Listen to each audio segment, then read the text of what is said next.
Hey everyone, welcome to the UFO live stream. Today's guest is going to be Paige. She's also going to be one of the speakers at the Ozark UFO Conference that's coming up this April. But before I get more into that, I wanted to just cover some things real quick regarding this interview.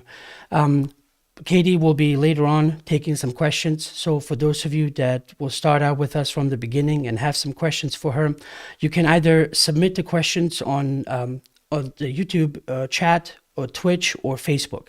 And please make sure to include the 3 stars or asterisks before your question, so that way I know it's a question for me and not just a regular chatter in the chat rooms. Also, there's a live, which reminds me I didn't activate it. There's a live YouTube, live Telegram voice chat going on right now, where you can basically join it and you can ask Katie the question directly. Also, if you don't want to ask any questions, you can just use it to listen, because there is just a voice transmission on that as well. So all the links are in the description below for the Telegram group, for also the YouTube, Twitch, and Facebook as well. So whatever works for you, please use that. So anyway, let me switch over real quick to the Ozark website. And so all the speakers have been scheduled. They have submitted all their talk titles and what they will be discussing specifically. You see Katie here and her talk title, and you can check that out later on. We have 2 of the keynote speakers, which are going to be Chief Sean Cahill and Ben Hansen.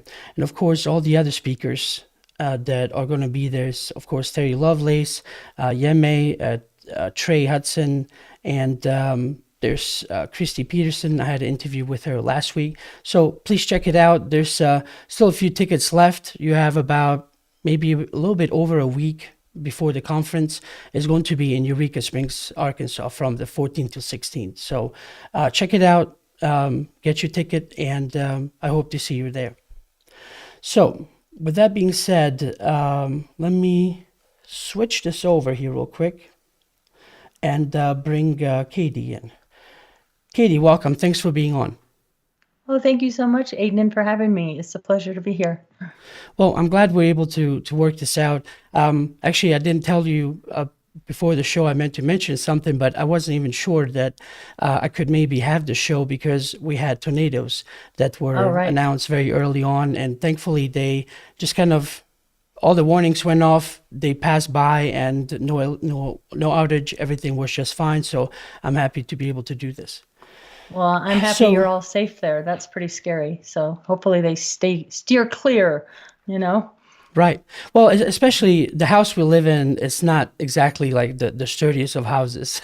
So I was like, where can we possibly go where we can hide? Oh, no, right. Yeah, you need tornado shelters for sure. It reminds me of the 3 Little Pigs, right? House of stone and sticks. And so. Right. Well, there've been a lot, especially southern Arkansas, Little Rock. They were hit bad, and only recently saw some videos, and it's like, wow, it's just entirely wiped out. Well, I'm glad we're here. We're doing this today, and so with every new guest, as I've mentioned to you before, I would like to ask you to talk a little bit about your background and how everything started out for you, and then we'll get into the rest later. Right. Well, like so many of us that are interested in these topics, you know, these things tend to run in family. So I grew up hearing my grandfather had a sighting out over Lake Como in Wisconsin. And that sighting was in the early 60s, and it was investigated by J. Allen Hynek, I found out later. And then my mother and I and my sister had a couple sightings going from Wisconsin over to Illinois. I'm originally from Illinois, moved out to Colorado in 1970, but we had a couple sightings just right across the border into Illinois in Richmond of 2 oblong-shaped crafts. So I heard about that. And then, like I said, I moved to Colorado in 1970. And as a young girl in the late 70s, I spent some time on a ranch out in Elbert County, Colorado. And it was a very high strangeness location. We had a lot of unusual things happen. But, you know, as you do, you grow up, you go through school, forget about these things. Paranormal things kind of always happened around us and me in the house and things like that. And raised my family. But I just had these, questions about what all that was.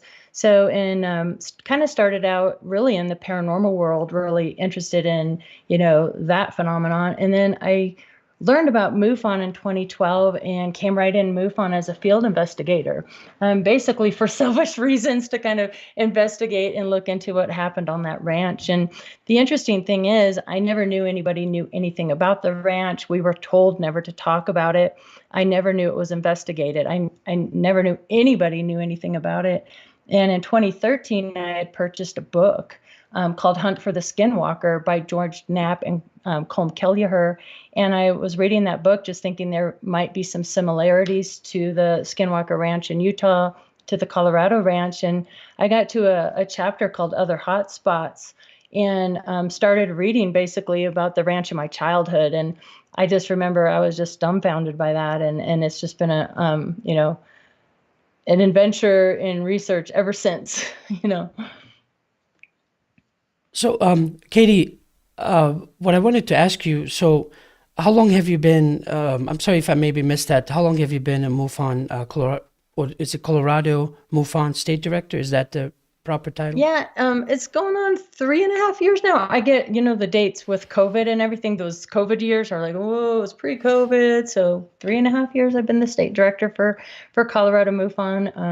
I'm a STAR team investigator and was on a special assignment team called the SAT team for a while. And also am the administrator for Big MOFON for what they call their Mars program, which is basically all the old unredacted reports that came in from 1969 until they were digitized later into the CMS system, the case management system. And we had a team of 15 people who redact all those private sensitive information out of those reports. And, there's over 10,000 of those reports. And some of them are, 300 plus pages long. And so it took, 3 years to just go through those. And it was put on the back burner there for a while. And now I'm excited to say that it's getting picked up again. Bob Spearing and Debbie Ziegelmeyer and a few others are working to get that reestablished so we can make those available to the public to look at these old MOFON files. So that's a pretty cool thing. I'm one that believes that all this information should be shared with everybody. You mentioned Debbie Ziegelmeyer. She's a good friend of mine. I know her when I was still in St. Louis. I don't know if she's still the Missouri director, but usually every month she would have a meeting and kind of give updates and then usually presentations. Do you guys do something similar in Colorado as well? Yeah, we do. The second Saturday of every month, we bring in a guest speaker. We have an event, and we usually have 65 to 100 people in attendance, just depending. This Saturday, I didn't even realize it was Easter Sunday, so I'm like, it falls on Easter Sunday. Seems like it's a little early this year. So, and then we also do field investigator training, and we try to do events here and bring people together. So. Yeah, it's a good group of people here in Colorado. So if you're out in our area, actually, you can find information about the Colorado MOFON meetings if you just go to comofon.org. So. All right, good deal. Well, so Katie, and however much detail you would like to share, could you please go a little bit into the subject we have scheduled for tonight?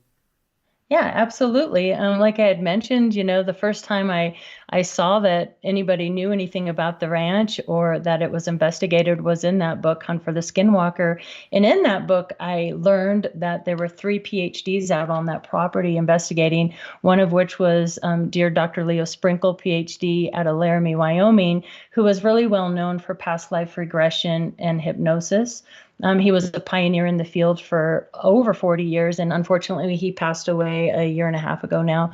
But Lee and I got to know each other very well because I traveled back and forth writing the book that I did. It actually came to me in a dream. I went down to the Heritage Center. So all of Dr. Leo Sprinkle's information is housed at what they call the Heritage Center in Laramie, Wyoming. It looks like a big teepee building, and it's accessible to anybody, can access all those boxes of his research, and it's just amazing to go through. But one night in a lucid dream, it came to me, the title of the book, Letters of Love and Light, because Dr. Sprinkle would sign all his correspondence, Love and Light, Leo. And what was really cool was Dr. Sprinkle kept all his response correspondence to these people that wrote to him from all around the world. And I just got lost in those letters. And I thought to myself, if I find these letters interesting, I think other people would as well. So I spent 3.5 years going back and forth from Colorado to Laramie, taking pictures of all these letters. And then I would pull out the juicy parts of the letter.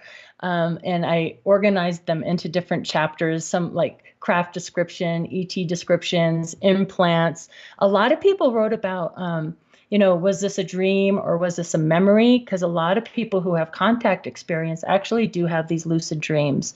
So many, there's even a chapter of letters from children, which was really neat, and children would draw in some of their experiences.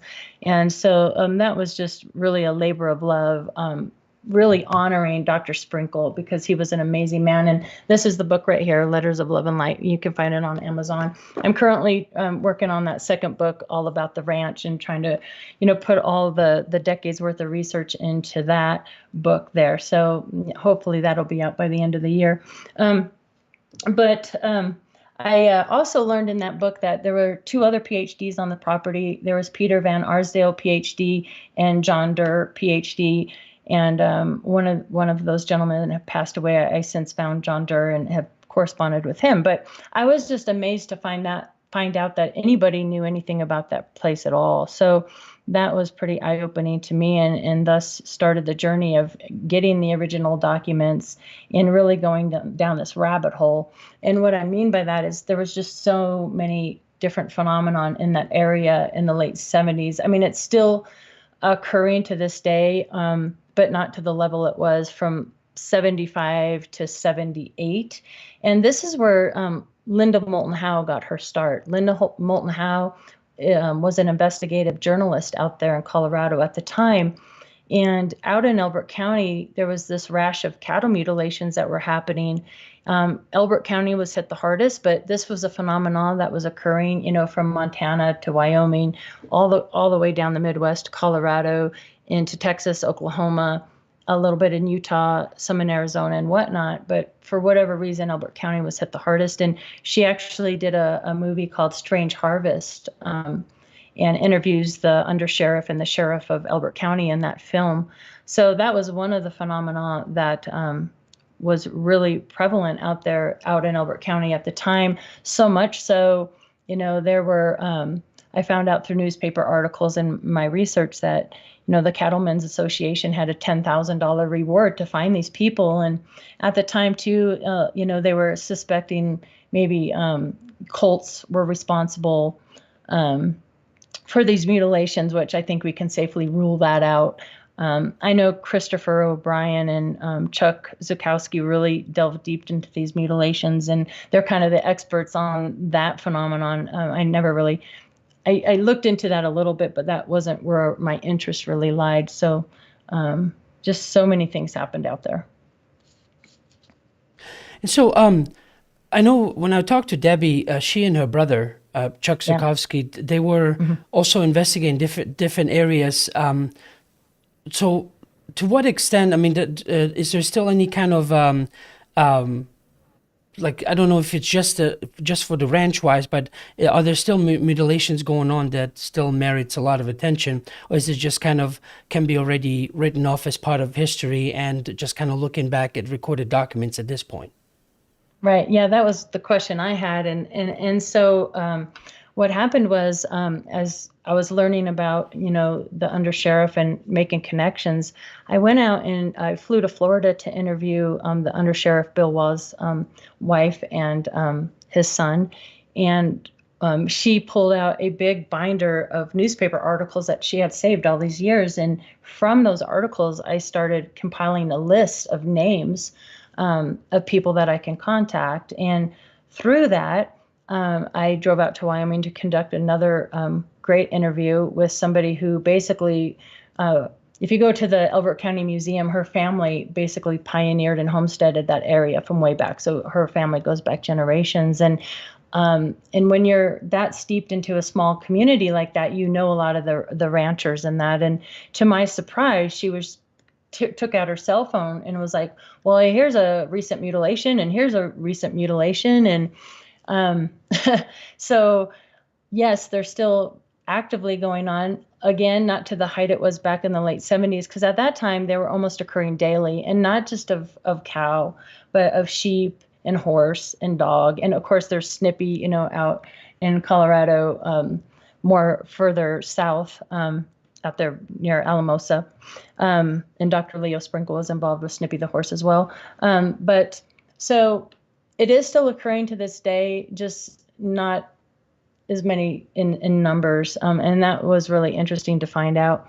I think a lot of these ranchers don't report them anymore because it's been going on for decades now, and they know nothing's going to happen.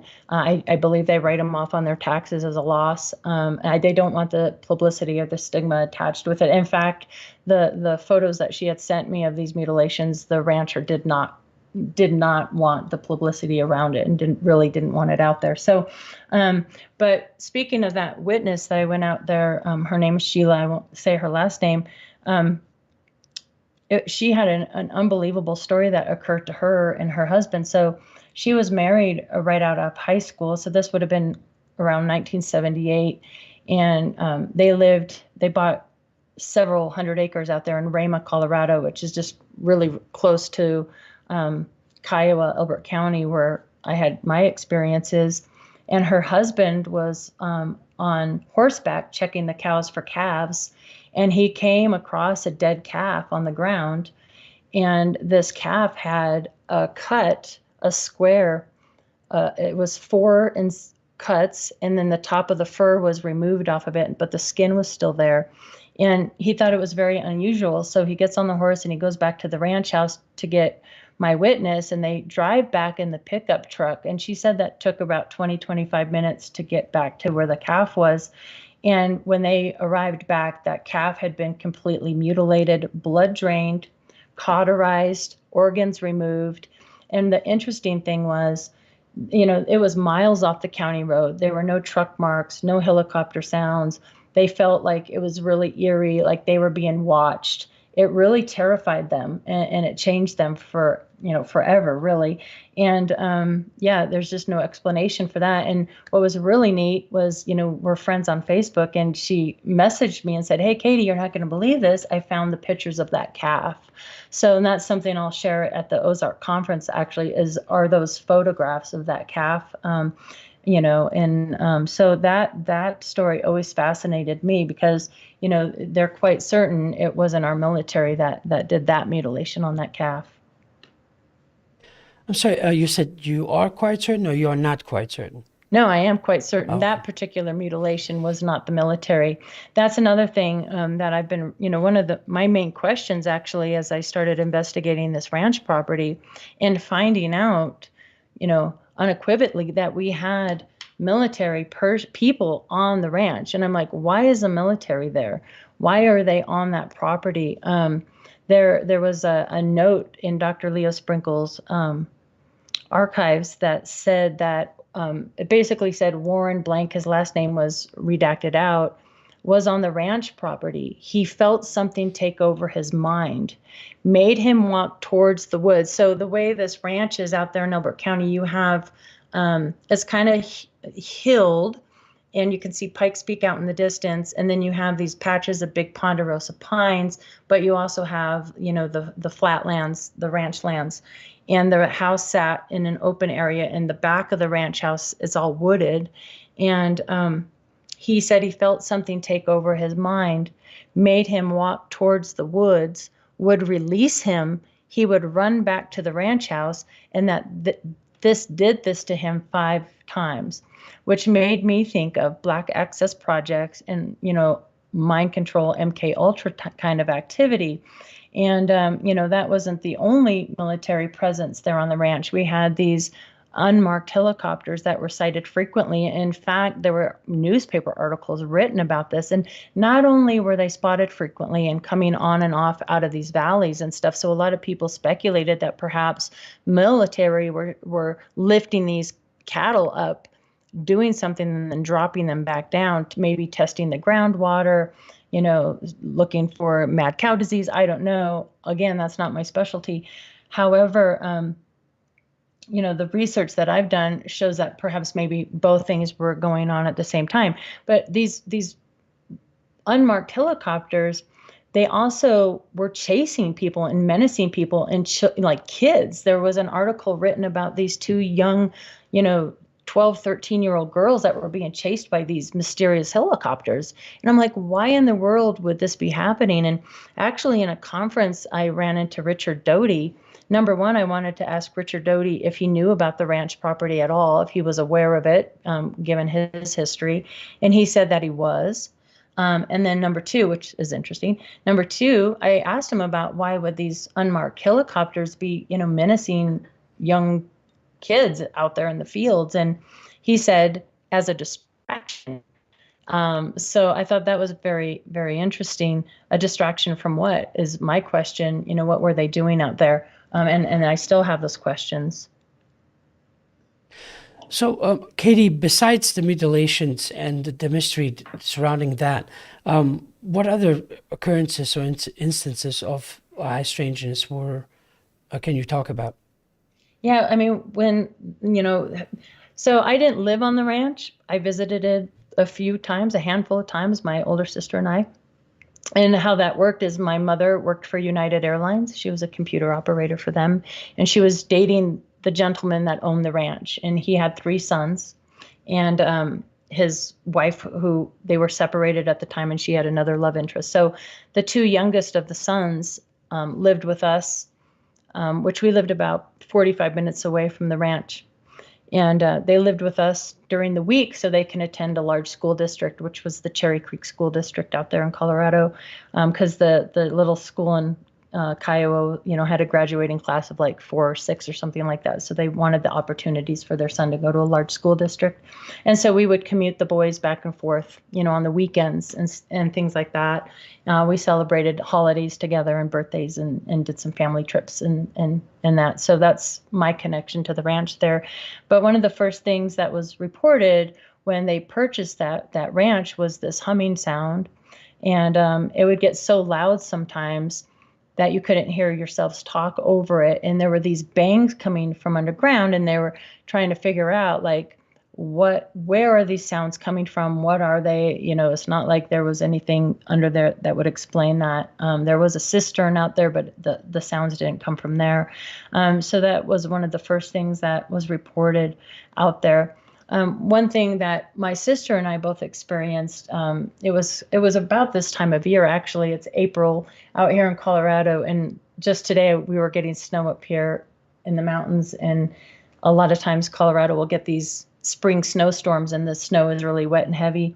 And so, but the sun will be out and it's nice and blue, kind of thing. So my sister and I were out there tossing the Frisbee in front of the ranch house, and we looked down at the ground, and we had noticed that the dirt was just dry, but on the outside of the circle, it was snow, like heavy snow, and nothing grew in there. There was no plants or shrubbery or anything. It was just very unusual.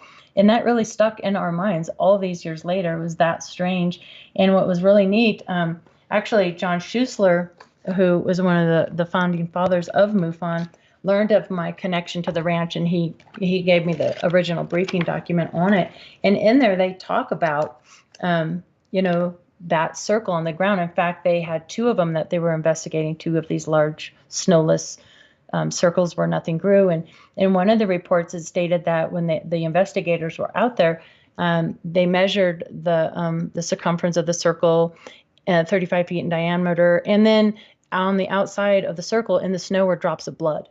And I was like, whoa. So that's another thing that occurred out there. There was also these strange, mysterious disappearing boxes, which I didn't talk about for a long time, because to me it just sounded like kind of like, what? Like, that's kind of crazy. And it really wasn't until other people started talking about similar boxes, Skinwalker Ranch, and another one of the guest speakers out there at the Ozarks is going to be a good friend of mine, Trey Hudson. And I've had the honor and privilege to go to his undisclosed location and research with his team a couple times. And they witnessed something very similar, different but similar in a way, because they caught theirs on FLIR camera. These boxes sighted out in Elbert County, however, the undersheriff Bill Wall witnessed several other people at the ranch house witnessed. So it wasn't just one person that saw these boxes. I personally witnessed the box as well. And that was during the daytime. Me and the youngest son and the father were in the pickup truck with the dogs. And there was this little outbuilding by the ponderosa pines back behind the house. And I don't know what he was getting out of that, but then he took us around. There was like, where you could take the truck around through the woods. And he had stopped the truck. We got out. And all of a sudden, in the tree line, about 4 or 5 feet up high, were these flashing lights. And all of a sudden, we're, get in the truck, get in the truck. They're yelling at us, get in the truck, get in the truck. It's the box, it's the box, it's the box. It's making this bee kind of, like if you're standing under power lines, that kind of, the kind of sound. It was making that sound. And so we're getting in the back of the truck, and we look back at the tree line, and that box was gone.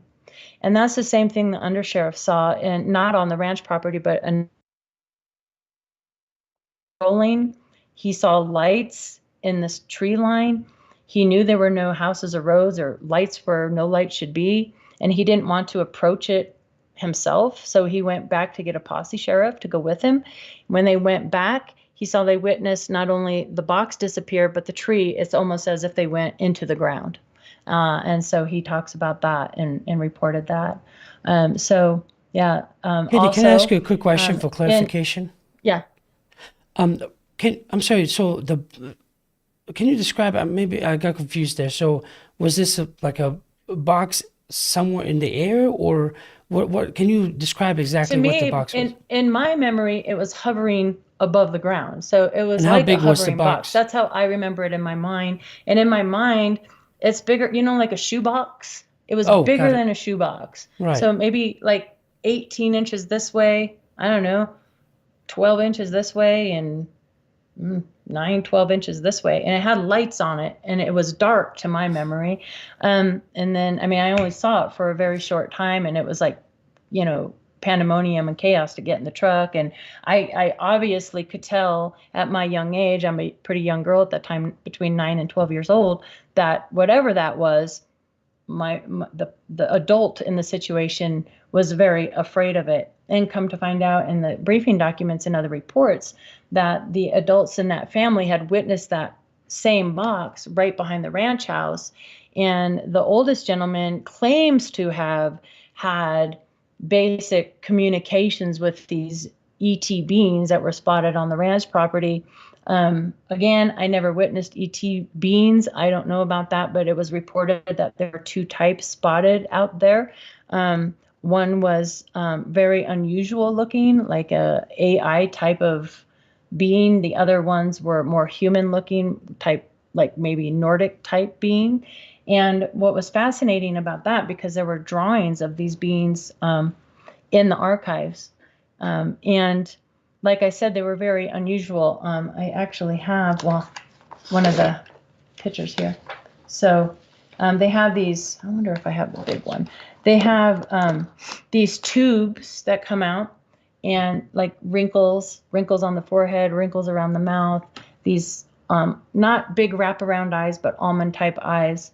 And I didn't share it anywhere. I thought, you know what? I've never seen anything quite like this. I'm going to put it in my back pocket and see if I can find anything anywhere in all the research that I could do. And so, as fate would have it, because these coincidences seem to happen to a lot of us all the time, and this was one of those times, we had a guest speaker that we had invited to come speak about a property that he had written a book about, and his name was Sean Bartok, and he wrote a book called Flashbacks, and it was about his property in Castle Rock, Colorado. I come to find out later that, in fact, his property is not in Castle Rock, was actually closer to our ranch. In fact, it was only 14 miles away from the ranch in my childhood. And I'm sitting there in the third row just watching his presentation, and up pops a drawing of these beings that him and his family have had contact with. And my jaw was like, what? And this is these are them. This one here, Sean Bartok's, and this is the one on our ranch. We never knew each other. And he said, these are tubes. And so these tubes, he said, come out. So these this was his with the tubes out, and this is the guy from the ranch. And I did a overlay of their faces, and they're so similar, with the wrinkles and the eye shape and all of it, that I was just dumbfounded by that. So, and a lot of the experiences that Sean Bartok had and written about in his book were almost identical to what was happening out there in Elbert County. And what's fascinating about that is, out there from where his place was to where that ranch is, and even continues on down, because there's activity going on not just at the ranch.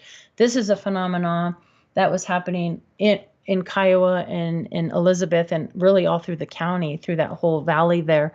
And so it's sort of driven me to find out, like, what is it about that area that's attracting this phenomena?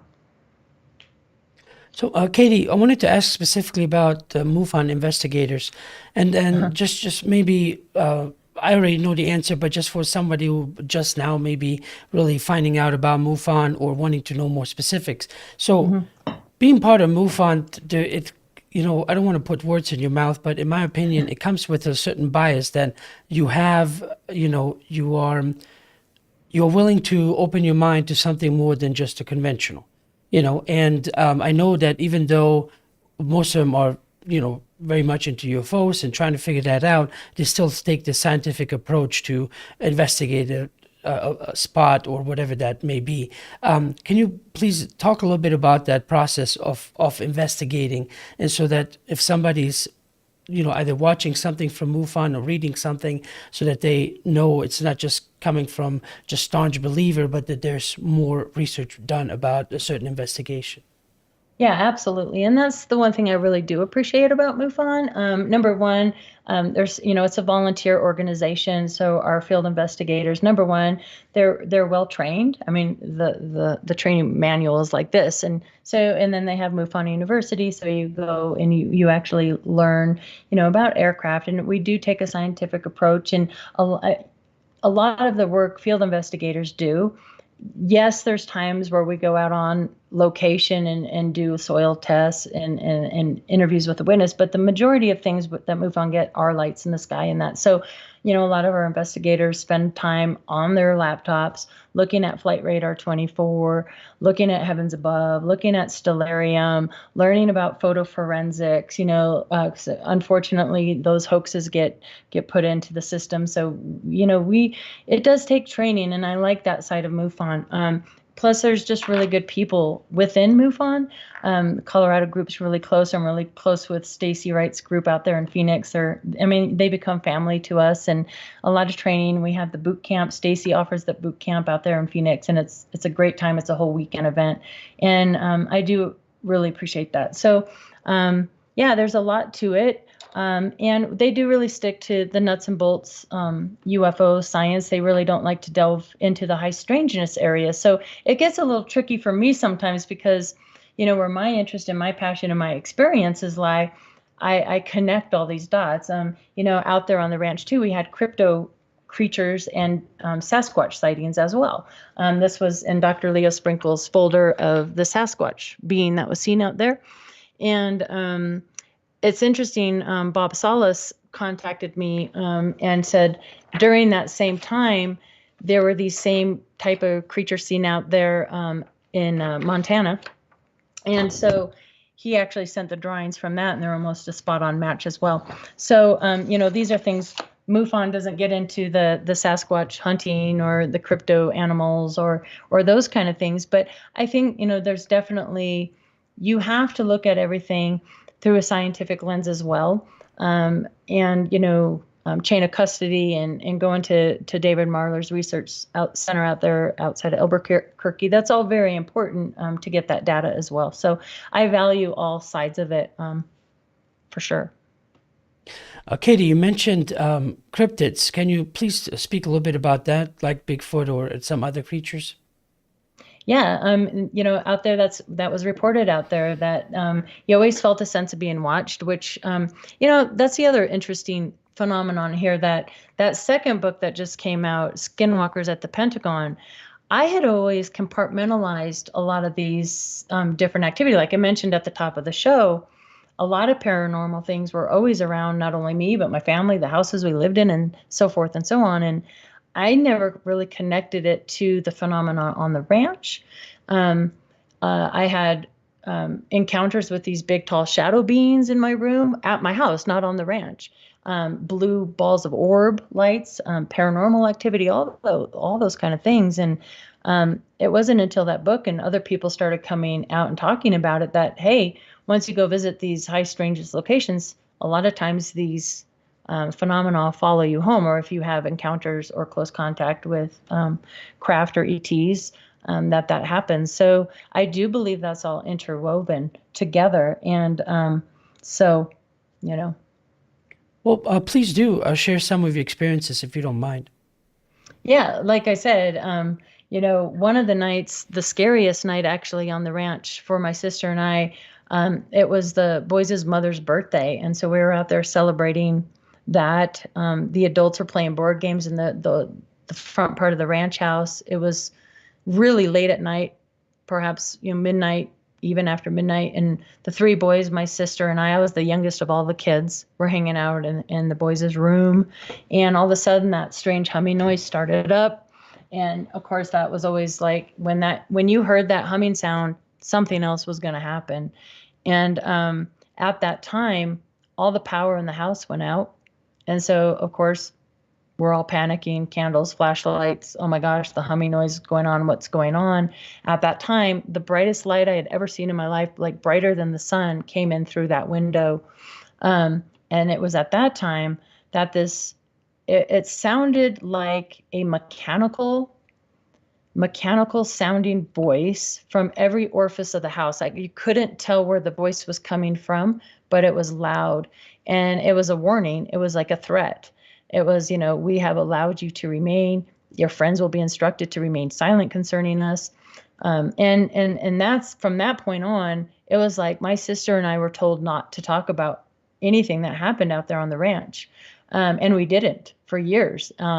My sister and I created our own kind of like little secret language so we can talk to each other about these strange things, because the boys would come home from the weekends and talk about all these, cattle mutilations were on the ranch and all these things that were happening, but we couldn't talk about it. So we did that.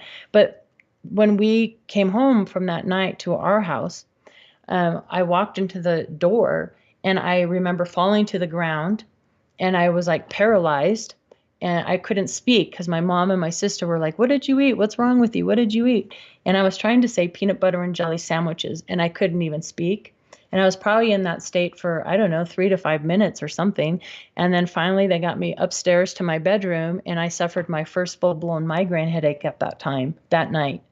And it was awful, the whole thing. And I suffered those for several years after, until I finally went through a year's worth of biofeedback training, which got those headaches under control. So I don't know if something happened at that ranch that affected me personally, but that to me was the scariest night on the ranch, that disembodied electrical voice. And again, I don't know, in my mind, if the military's out there doing black access projects, could they have staged all that to frighten these people off the land? However, that land sat vacant for years and years and years. They could have just bought the land. So it doesn't make sense to me that would have been the case.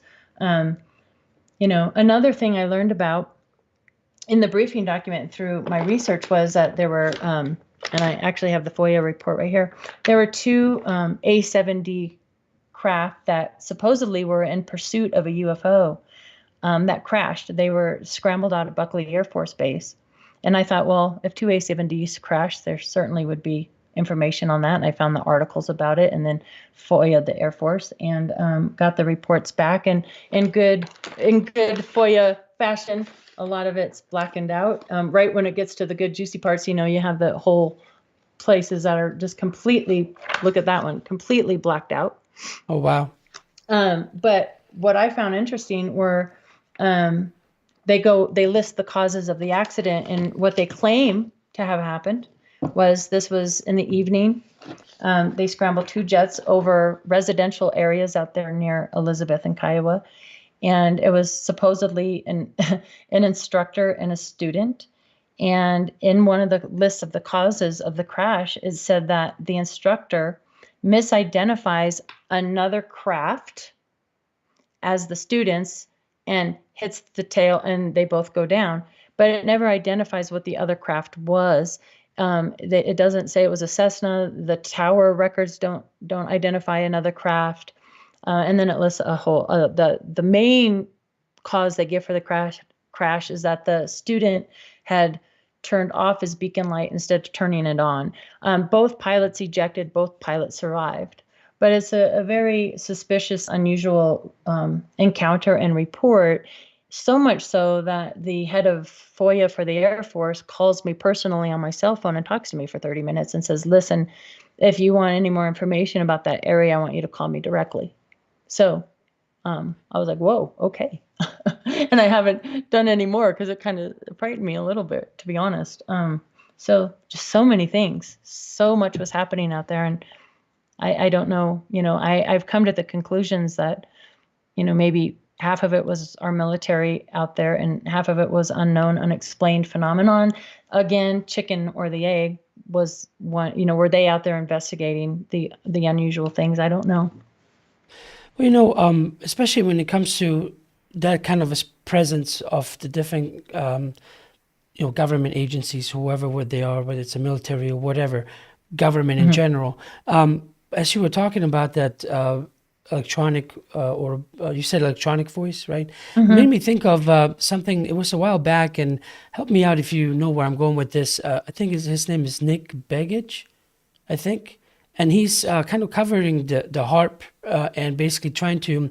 There was a documentary where he gave an example to a person about what it would look like receiving a wireless, basically a wireless transmission of a voice, and he had the CD player and all of that, and he was just basically then transmitting it to where they could hear what was, whatever, I think it was the CD, what was playing on that, and that was happening wirelessly. So he was kind of doing his research in that speculated the government would definitely have this if he has these very I guess basic version of that in his possession.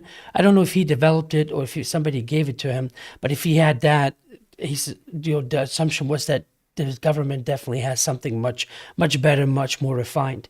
And so I wouldn't be surprised if they're around there and already toying with people, like with that helicopter, that they wouldn't be applying something like that to others to either mess with them or just keep them away.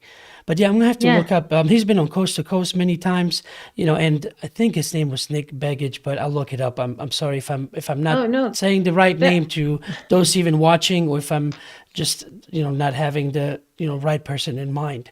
But do you basically, this person that that you're in touch with, is this a rarity, or does this happen often to where they kind of want to reach out and kind of help out if something on their end is not going as easily? Let's say the government is not as forthcoming, and then they end up calling you or being on a cell phone to cell phone basis there. Yeah, no, it doesn't happen often. I feel like it's happened a few times where I feel like, I do feel, I can say this, I feel like whoever they are that might have some of these answers, I think they know who I am, and I think they know I've been researching this for over a decade.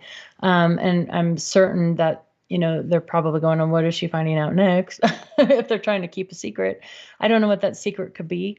And I don't know why, like I said before, like they could have just gotten access to this land. It was vacant for, almost 12 years. And there was rumors about this property long before this family bought the ranch. In fact, there were big balls of orange lights flying on and off this property for years.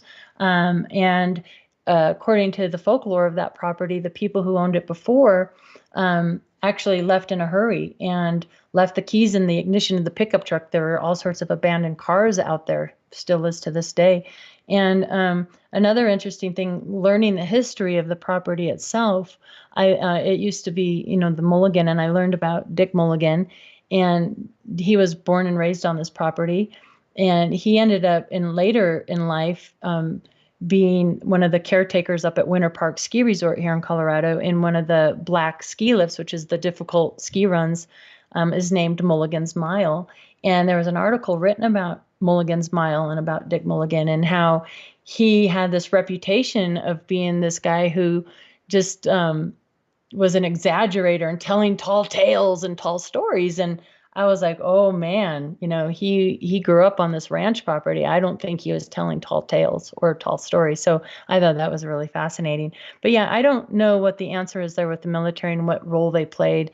And if they were intentionally trying to scare people with these humming sounds and these helicopters and perhaps this voice and these boxes or whatever, like, what is the purpose? What are they trying to keep us from seeing? And again, why didn't they just acquire the land? So many unanswered questions. And that's really what keeps me going. People will ask me like, why are you still so, interested and you just won't let this alone? And number one, it affected me and my family and my sister and my mother very personally. And I still don't have answers to so many of these questions, like so many of us don't. Right. Well, I mean, it seems like we'll all be, I mean, it's such a, I don't know, cliche to say, but I think we'll all be still searching for years to come. So, yeah, I hope not. right. Well, at least when it comes to the government part, because Right, yeah. through my experience, and this is just, obviously for a nuts and bolts person that's too quacky and too crazy, but it's easy to receive more answers from the aliens than it is from our own governments. Right. Right. I've always sort of believed that as well. And in fact, taking my MOFON hat off and setting it aside, I do believe that these phenomena are interconnected, that there's a big consciousness piece to this, that because something, even as a MUFON and field investigator, something you learn pretty quickly as you're doing these cases and working these cases is you'll get so many where there'll be a group of people like camping or whatever, and there'll be one person or a couple of people that are able to see or interact with the phenomenon, and the rest are like, what are you talking about? And what is that about? I mean, does that go into intention, right? So Right. I believe that a lot of these phenomena are definitely connected. And we can't be biased. We can't just look at one part of it and just disregard all the rest of it. And that's where I struggle from somebody that has these experiences on that ranch property. I can't just look at one piece of that puzzle and ignore the rest of it. It all comes together. They're all pieces of the same puzzle, in my opinion. Right. So, Yeah. Katie, I want to ask you one more question, and I was thinking that we could maybe go into Q&A if that's okay with you. Yeah, that'd be great. I love it. Okay. So, before I ask Katie this question, for those of you watching, if you would like to ask her yourself, you can submit a question on YouTube chat, Twitch chat, or Facebook. Please make sure to include the 3 stars or 3 asterisks, so that way I know it's a question for Katie. And also, there's a Telegram voice chat going on right now. You can join it and basically ask the question. Basically, ask Katie directly whatever you like via voice. So, the question I have for you, Katie, was, it's very simple. Do you have anything like, to finish off with, regarding any of the strangeness or anything else you would like to share? And I'm sure the people that do submit some questions, they'll probably, ask something else about it that I did not know to ask. Right. I could just end with this. It's funny. I think in life, oftentimes, we're meant to do things when the timing is right and when we're meant to do them. So I started writing the book on the ranch in my research, and then, went through some life changes and moved and all these things. And I just haven't had the time to pick it back up. But as fate would have it, and I had to sign a non-disclosure, so I can't talk too much about it, but I could just say that a major network and I just filmed just recently out there on the ranch property for a week. And now I know why I didn't finish the book, because now I have so much more to add to it. Once this show airs and I'm able to talk about these things, and I've made so many more connections and met other witnesses that are having activity now as we speak, that this all could be now put in that book when I'm able to do it. So I just want to end by saying that revisiting that ranch for the first time after all these years was very emotional, and I was surprised at some of the feelings that I felt. Again, I can't really say too much about it because I signed something so that I would. I can't tell you everything that happened out there, but I can tell you that so many things happened out there, and for me, that answered one of the biggest questions was, is it still active to this day, and is it connected to me personally or the ranch or both? So there's more to come on this, and that's pretty exciting. Great, thanks for sharing that. Yeah. So I have one question so far that's come through from the Roll the Losing Dice. Is asking, with all this research, what conclusions have you come to on what these aliens are and if they're from outer space or another dimension? Right. So the conclusions I've come to so far, I think that both things were happening. I think, oftentimes we're always seeking simple answers. Like it was all this, they're all good, they're all bad. It was all UFOs or unexplained phenomena. It was all the military. But I think it's more convoluted and complex than that. I think multiple things were happening at once. I think just like the reports state, I think that it was stated in these reports that the two types of beings that we're seeing out there were kind of in conflict with one another, and that we were just sort of like in the way, or don't mind us, we won't mind you kind of thing. So I believe that there was a military presence and maybe perhaps even programs being conducted out there, but I also believe there are so many unexplained phenomena that were happening out there. Sorry. I hope that answers the question. No, I hope that it answers did. the question. I don't know, like, as far as the motives of the ETs, I think when investigators get into trying to get into extraterrestrials' heads and motives and whether they're good or bad, that's coming from our human lens, our human perspective. And it's really hard to ever know those answers. I would just be throwing out whatever guesses in the world. I have no idea why they were there. One theory, though, I do have that's kind of coming around is more investigators talk with each other, which to me is the best thing that's happened in all of these different kind of groups, the crypto groups and Sasquatch groups and paranormal groups and UFO groups. We're all starting to finally communicate with one another and share information. And, that new film that David Pilates just came out with, that Missing 411, the UFO connection, he talks about Laramie and northern Colorado and Cheyenne, and he talks about these underwater aquifers. And I can tell you that there are a couple aquifers that run right under that ranch property and around that area. So I do believe there's, that's the other thing that I researched as well. A lot of these high strangeness locations across the country, including Skinwalker and Marley Woods, and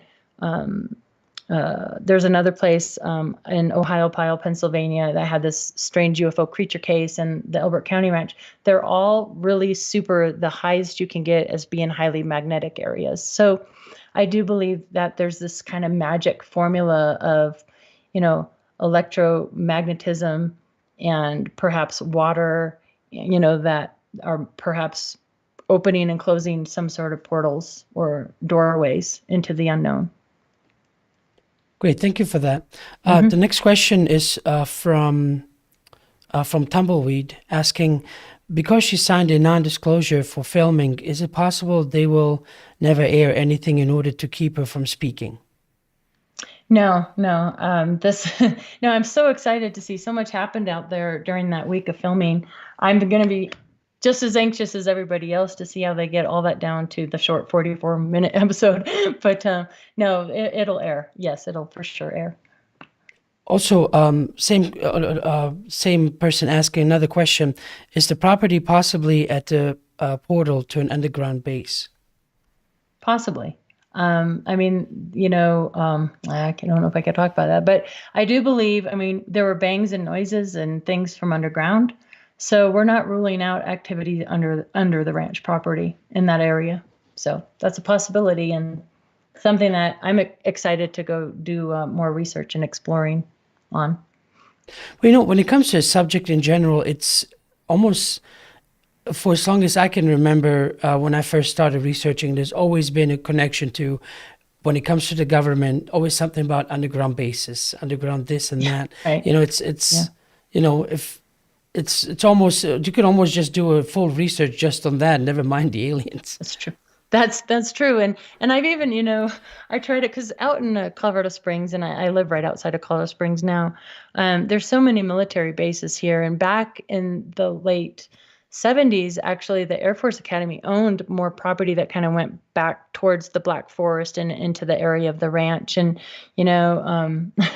so I always wondered about like underground tunnels. Were they digging tunnels? I mean, back then it was Stapleton Airport, but now we have, the mysterious DIA out there. And I was connecting the dots. Like, could it go from these different military bases to right through that area? But I don't know. I think that would be so hard to keep covered up, and I don't know.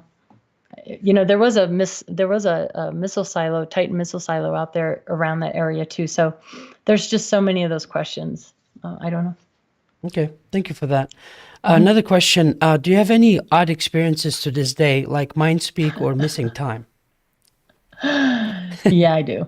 Yeah, it never has left me. So from time to time, I definitely do.